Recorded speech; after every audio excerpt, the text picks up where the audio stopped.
संजय सिंह की गिरफ्तारी हुई है। ईडी का एक्शन होना, ये बहुत ज्यादा लोग इसको देख रहे हैं।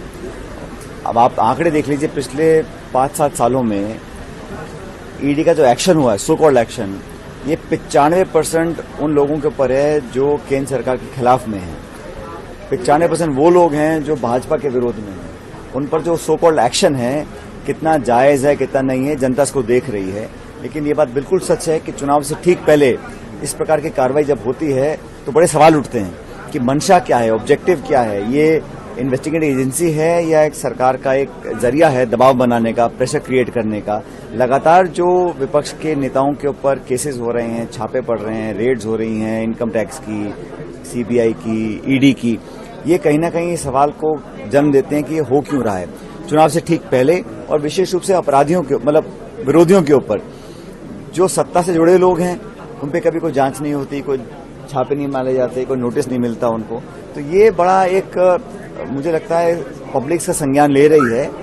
अब कानून के दायरे में रहकर क्या परिणाम निकलेंगे मैं नहीं जानता हूं, लेकिन परसेप्शन ये बना हुआ है कि केंद्र सरकार पूरी ताकतों का इस्तेमाल कर दबाव बनाकर विरोधियों को सबक सिखाने के मूड में है। लेकिन पब्लिक जो मतदाता है सब बातों को समझता है, और मुझे लग रहा है कि 2024 में सही निर्णय पब्लिक लेगी इस देश की।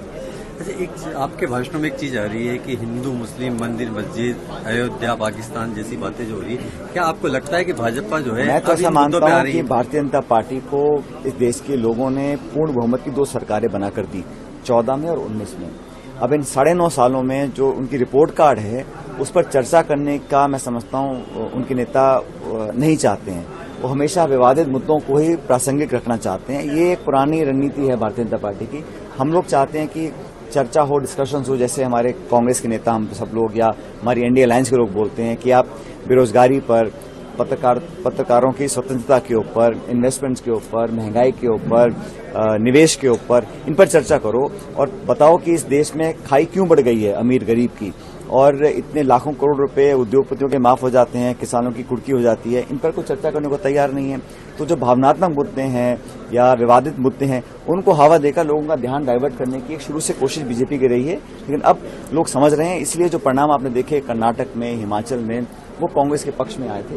और जो आने वाले विधानसभा चुनाव हैं इस पर भी मुझे लगता है जनता हमको अपनी मोहर लगाएगी और कांग्रेस पार्टी को विजयी बनाएगी। ईडी की कार्रवाई को लेकर कांग्रेस पहले अपना विरोध जता चुकी है, दिल्ली के अंदर सशक्त विरोध जताया गया। क्या इस तरह का फिर कोई विरोध जैसी कोई बात? देखो, हम लोग तो जो गलत है उसको गलत बोलना पड़ेगा, और अगर सरकारी एजेंसीज इस प्रकार की कार्रवाई करती हैं जो पूर्ण रूप से राजनीति से प्रेरित हैं, तो उस पर हम लोग उसका पूरा विरोध भी करते रहेंगे। पहले भी किया है हम लोगों ने, और मुझे लग रहा है कि इस देश के लोग ये जानना चाहते हैं कि ये जो तमाम कार्रवाई है ये सिर्फ विरोधी नेताओं के ऊपर ही क्यों होती है, और इसमें कोई तेरा मेरा नहीं है। इसमें तो पूरे देश में जहां जहां लोग जो केंद्र सरकार के विरोध में बोलते हैं उसका विरोध, उस पर दबाव डालने की एक कोशिश केंद्र सरकार करती है। चुनाव आते आते जो है मुआवजों पर भी विरोध प्रदर्शन होने लगे हैं।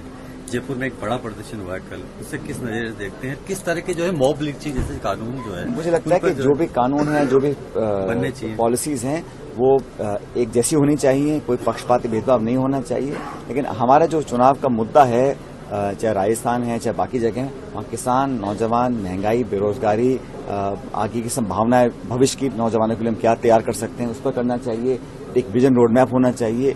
उसके अभाव में मैं समझता हूँ कि जो चर्चा और डिबेट्स हैं वो बहुत ज्यादा सार्थक नहीं है, और जो पब्लिक इश्यूज हैं उस पर ही चुनाव लड़े जाने चाहिए। कल नड्डा जी जयपुर में थे।